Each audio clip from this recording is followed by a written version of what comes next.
le constant. Bonsoir à tous. Alors avant de continuer, moi j'aimerais d'abord dire merci à Madame la bourgmestre parce qu'elle a eu une intervention très alléchante et dans son intervention j'ai noté des questions très essentielles. Certainement que je reviendrai sur certaines autres questions, mais ce qu'elle a dit c'est l'essence même de tout ce que nous allons faire ici.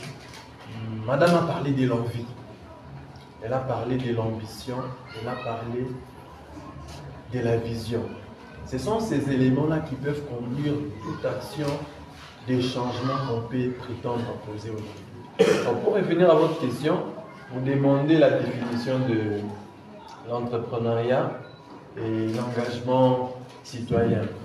Alors je vais quand même y aller d'une façon brève, je ne vais pas donner des définitions théoriques. Alors l'entrepreneuriat pour moi, c'est le fait pour une personne, la personne qu'on appelle entrepreneur, d'identifier un besoin autour de lui et de proposer la solution à ces besoins-là. Et de se rassurer que la solution que je propose, c'est une solution qui est rentable. Ça veut dire que c'est une solution non seulement qui va créer un impact au sein de sa communauté, mais c'est une solution au travers de laquelle aujourd'hui il va tirer profit. Je donne un exemple. Comme je parle d'identifier un problème et proposer la solution. On est dans cette conférence et certainement il y a des problèmes autour de nous. Par exemple, quelqu'un parmi nous observe, il voit que non, voilà, il est 17h carrément, mais la salle elle est sombre. Alors cette personne-là, on l'appellera entrepreneur, c'est lorsqu'elle va identifier que la salle elle est sombre et qu'elle va proposer une solution pour éclairer la salle.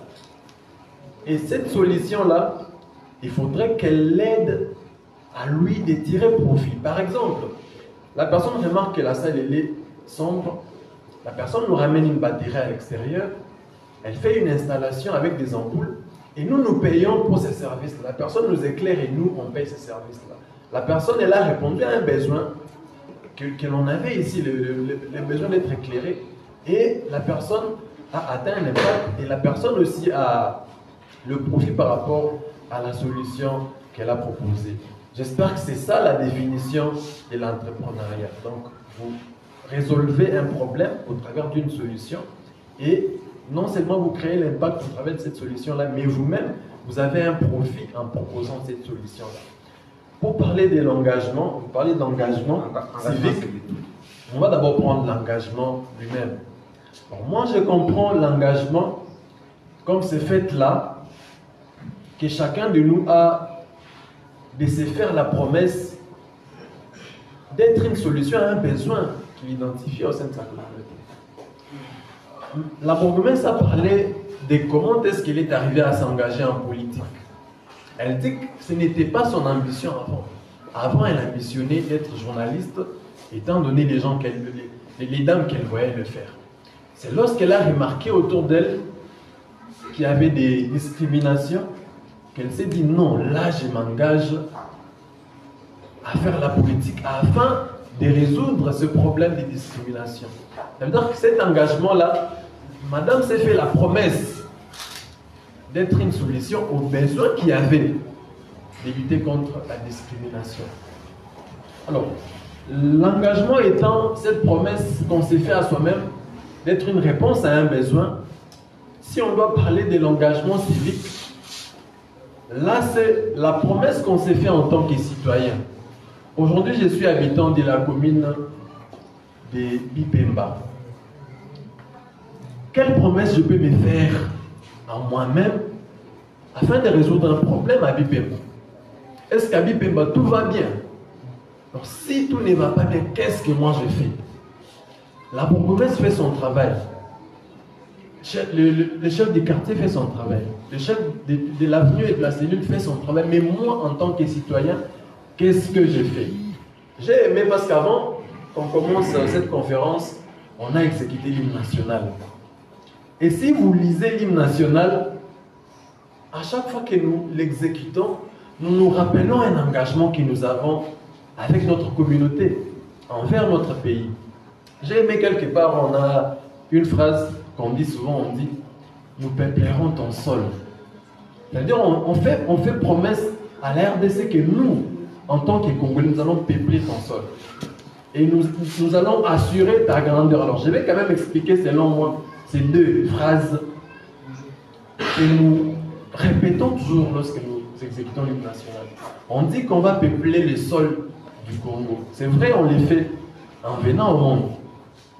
On les fait aussi en venant, en donnant naissance en tant que parents. Mais la meilleure des façons de peupler aussi le sol, c'est de peupler les sols congolais avec des solutions que nous apportons, des idées nouvelles que nous apportons aux problèmes qui sont les nôtres. C'est pour nous la meilleure façon de peupler. Donc on n'aura pas un Congo qui sera peuplé non seulement par, c'est pas 80 millions d'habitants. Non, nous aurons un Congo qui est peuplé par 80 millions d'habitants, dont chacun a une solution qu'il propose, chacun a une idée qu'il propose, et cette idée-là qui vient résoudre un problème.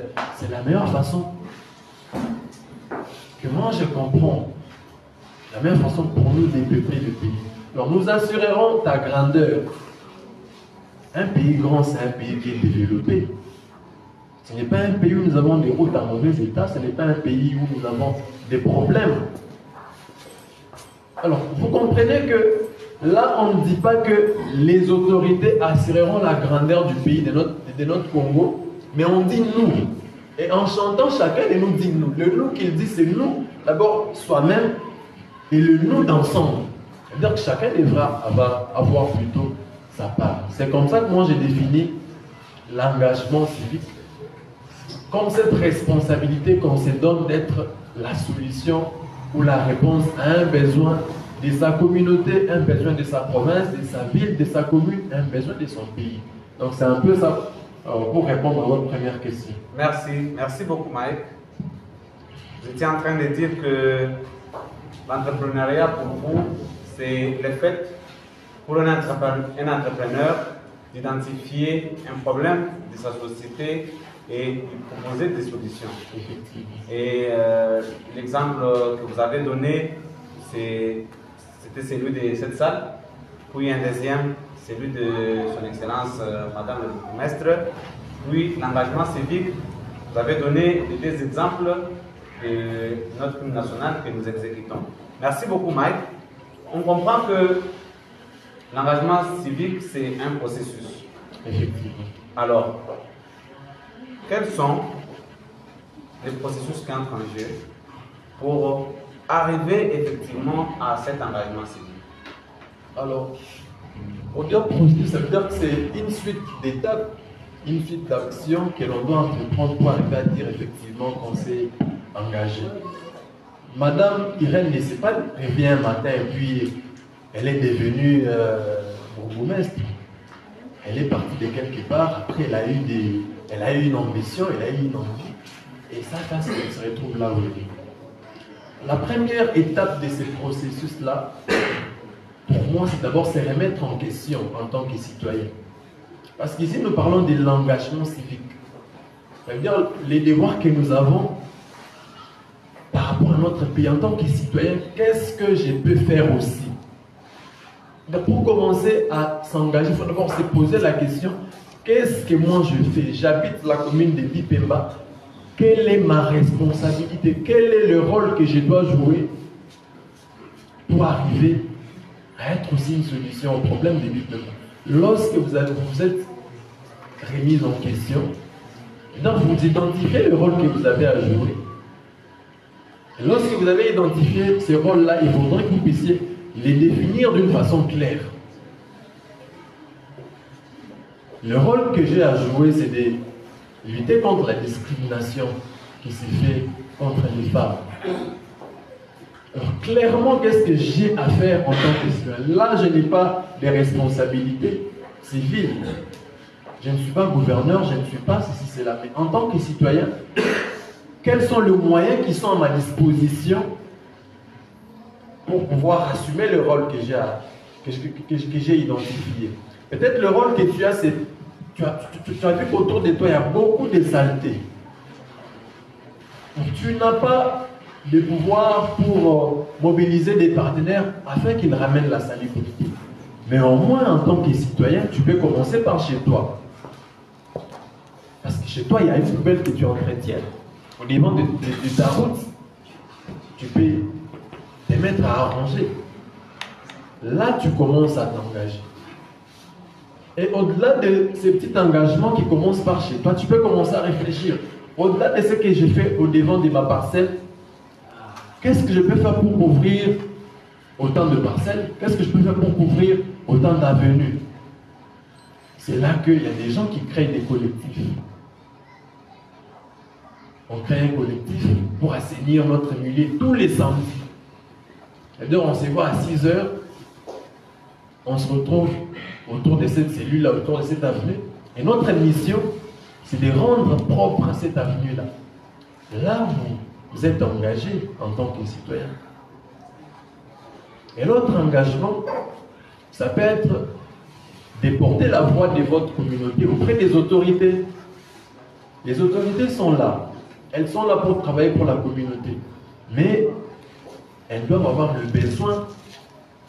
Elles doivent savoir le besoin qu'il y a au sein des communautés. Parfois, elles n'ont pas tout le moyen et tout le temps pour aller auprès des communautés, s'enquérir de toute la situation. Mais vous pouvez vous porter garant. Régulièrement, venez auprès de l'autorité. Vous dites, mais voilà, chez nous, on a telle situation. Dans vos responsabilités en tant qu'autorité, est-ce qu'il n'y a pas une responsabilité qui vous rappelle de proposer des solutions par rapport à ça? Et là, vous êtes engagé en tant que citoyen au sein de votre communauté. Donc, brièvement, c'est un peu ça le processus au travers duquel on peut s'engager pour le bien de sa communauté. D'accord, Mike. Vous avez été tellement large, vous avez expliqué en long et en large le processus d'un engagement civique. Est-ce que ça ne peut pas se confondre avec un engagement politique? Alors, voudriez-vous mettre une différence entre l'engagement civique et l'engagement politique? Voilà. Pour mettre la différence, il faudrait déjà que l'on comprenne que tout est engagement. Et l'engagement politique, c'est le fait là d'identifier que le besoin que nous on aimerait apporter, ce besoin il est lié aux questions politiques. Donc en même temps, on veut être réponse à un problème au sein de la communauté, mais nous on choisit de le faire de façon politique. Même l'entrepreneuriat, lorsqu'on parlait même l'entrepreneuriat, c'est aussi une forme d'engagement civique. Parce que lorsqu'on se propose de mettre en place des idées, des innovations pour répondre aux besoins de la communauté, on joue son rôle de citoyen. On participe au développement de sa communauté. La différence avec la politique, c'est que là, on prend la résolution d'aller vers des solutions politiques aux problèmes de sa communauté.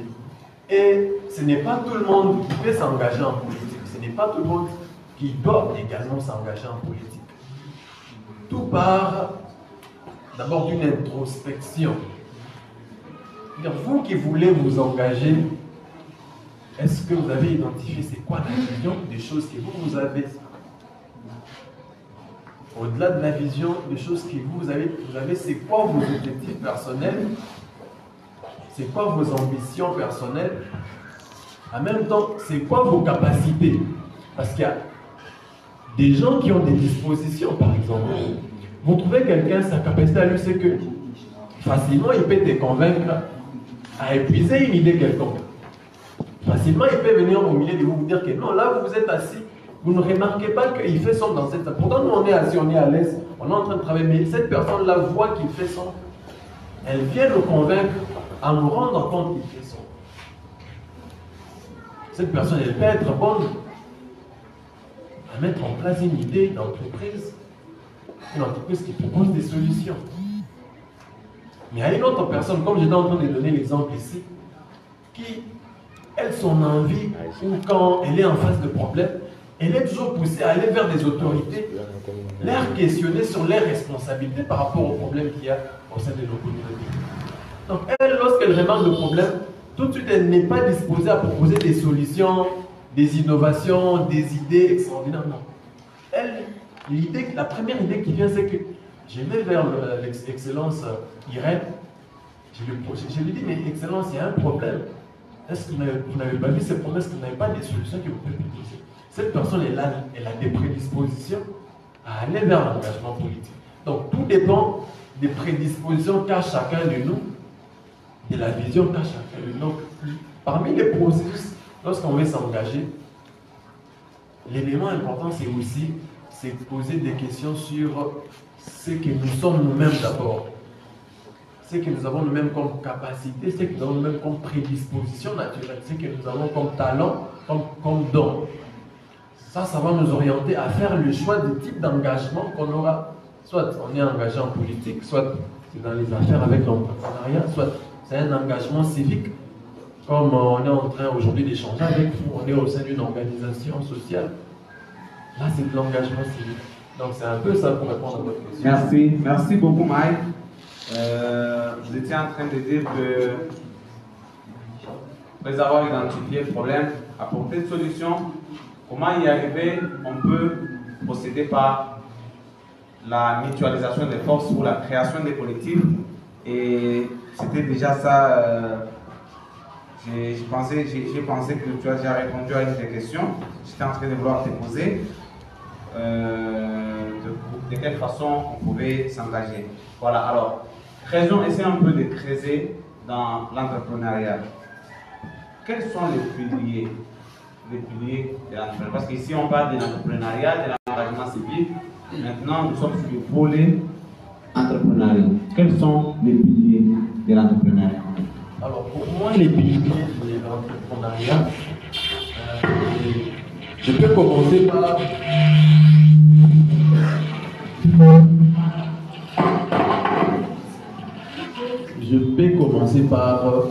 l'existence d'un besoin.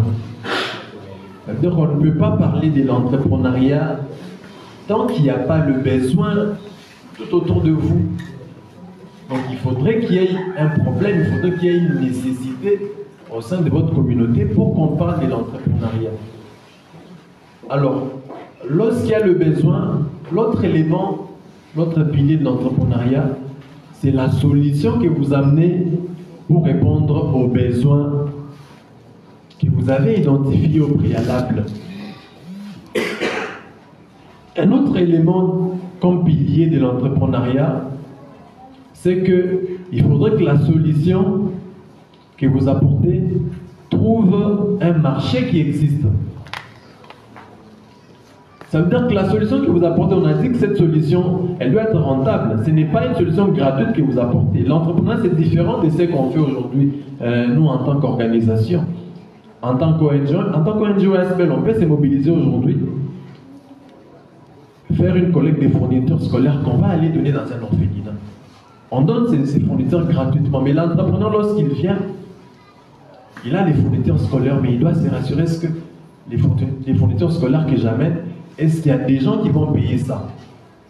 Donc c'est vrai qu'il y a le problème qui est résolu à la solution, mais après il faudrait qu'il y ait un marché qui existe avec des potentiels consommateurs de cette solution qu'il est en train d'apporter. Alors pour qu'il y ait le marché qui existe, l'entrepreneur doit essayer d'abord d'analyser ces marchés-là pour se dire qu'est-ce que voilà dans ces marchés, est-ce que la solution que j'amène, est-ce qu'elle vient répondre à un besoin qui existe dans ces marchés? Parce que le besoin, il peut être là pour vous-même. Pour vous, il y a peut-être le besoin d'allumer, comme j'ai vu, on a allumé, je dirais, ces ventilateurs. Ça, c'est le besoin de la personne qui a allumé. Mais est-ce que nous, on avait besoin qu'il allume ces ventilateurs? Il peut venir dans cette salle, il nous met les ventilateurs, mais nous, on n'en a pas besoin. Alors là, il nous dira, après avoir mis les ventilateurs, il nous dit, non, non, j'ai mis les ventilateurs, payez-moi. Mais on lui dirait, mais non, tu as mis les ventilateurs, ce n'était pas un besoin pour nous. Pour nous, les besoins, c'était que tu allumes pour nous des ampoules. Il faudrait que vous puissiez vous rassurer que la solution que tu es en train d'apporter, que vous êtes en train d'apporter, réponde à un besoin de ces marchés-là, de la population, de cet environnement-là, et que, comme c'est une solution qui doit être rentable, et que la population a le moyen pour se payer cette solution-là que tu es en train de proposer. Parce qu'il ne faudrait pas que tu viennes par exemple dans un environnement où le pouvoir d'achat de la population est des 10 $, mais tu proposes une solution des 100 $. La solution, elle sera utile. Elle va répondre à un besoin, mais on ne saura pas la consommer. C'est comme ça que vous devez évaluer les coûts d'achat de votre environnement. Est-ce que l'environnement pourrait, les clients pourraient facilement payer le produit que vous êtes en train de proposer? Au-delà du coût d'achat, est-ce que la solution que vous proposez, elle est faisable dans l'environnement où vous allez? Vous voulez mettre des climatiseurs dans cette salle. Est-ce que vous avez évalué si autour de cette salle ici, il y a une source d'électricité qui va nous aider à alimenter les climatiseurs que vous voulez mettre? Vous voulez, aujourd'hui, vous avez remarqué que dans la commune de Bipembaou, autour de cet environnement ici, il n'y a pas de supermarché, où il n'y a pas d'endroit où on vend de la sucrerie, où on vend de la bière fraîche ou des sucrés frais. Vous amenez un congélateur pour commencer un business, mettre en place une boutique où vous vendez des sucrés. C'est vrai, vous avez amené une solution. Et les sucrés seront à des prix où on va payer. Mais est-ce que cette solution elle est faisable dans cet environnement? Est-ce que votre congélateur, vous saurez les faire fonctionner dans cet environnement où il n'y a pas, par exemple, le courant? Donc pour moi, c'est les 4 piliers qu'il faudrait d'abord analyser lorsqu'on veut lancer une solution en entrepreneuriat. Il faudrait qu'il y ait le besoin qui existe, il faudrait qu'il y ait la solution à ces besoins-là, il faudrait qu'il y ait l'environnement qui saura consommer ces besoins et l'environnement dans le besoin-là, dans lequel le besoin-là sera identifié. Il faudra aussi qu'il y ait la solution. C'est tellement de vous communiquer ces informations ici, mais c'est de susciter de l'engagement au travers de vous. Moi, je voudrais qu'après ces échanges ici, je voudrais qu'il y ait une personne qui voudrait qu'il y en ait 2 ou 3 qui vont penser à des solutions qu'ils peuvent apporter au sein de leur communauté. Alors, si mon envie, c'est d'avoir des personnes qui vont s'engager en entrepreneuriat, donc je ne devrais pas vous donner des inconvénients par rapport à cela. Plutôt, moi, je vais vous parler des défis qu'il y a dans l'entrepreneuriat. Alors, ce n'est pas facile pour vous de vous lever, d'identifier la solution et de la ramener et de nous faire consommer cette solution-là. Parce que déjà, vous êtes dans un environnement où on vit avec nos problèmes. Pour nous, nos problèmes ne sont pas problèmes en réalité. Donc, on est déjà habitué dans cette situation-là. Donc, vous aurez déjà, en tant que défi, du mal à nous convaincre pour que nous puissions croire en la solution que vous apportez là. Donc là, les défis que vous avez, c'est des réunions, des stratégies, de réunir des moyens pour arriver à nous convaincre afin d'accepter la solution que vous nous proposez là. L'autre défi aussi, c'est les défis par rapport même à la mise en place de votre solution. Parce que vous avez observé autour de vous, vous avez identifié un problème, vous avez des idées par rapport à ce que vous pensez faire pour résoudre ce problème-là. Mais les idées que vous avez, c'est dans votre tête. C'est encore abstrait. Il vous faudrait concrétiser ces idées-là. Ramener ces idées qui sont encore immatérielles, le matérialiser. Et là, ça va vous demander d'avoir des capacités pour pouvoir ramener ces idées-là concrètes. Par exemple, votre projet, c'est de mettre dans la commune de Bipemba une boulangerie. Vous avez identifié le problème, c'est qu'il n'y a pas des endroits où on produit des pains où facilement on peut aller payer un pain. Vous voulez mettre en place une boulangerie, mais mettre en place une boulangerie va vous demander d'avoir des connaissances dans ce domaine même là de fabrication des pains. Donc vous devez vous ressourcer. Soit vous pouvez faire des formations sur comment est-ce que je peux arriver à produire le pain, soit identifier autour de vous des personnes qui ont ces capacités-là. Non seulement ça, mais vous devez avoir des ressources qui vous permettent de construire la boulangerie elle-même, de payer le matériel, d'engager une main-d'œuvre qui va vous aider à produire pouvoir vous aider à produire ces pains-là que vous voulez. Donc si je dois résumer les défis, ils sont des 3 ordres. Donc il y a des défis du point de vue information. Du point de vue information, ça veut dire que tout ce dont vous avez besoin comme connaissance, comme compétence, pour arriver à transformer l'idée que vous avez là en solution matérielle. Il y a aussi les défis du point de vue matériel même.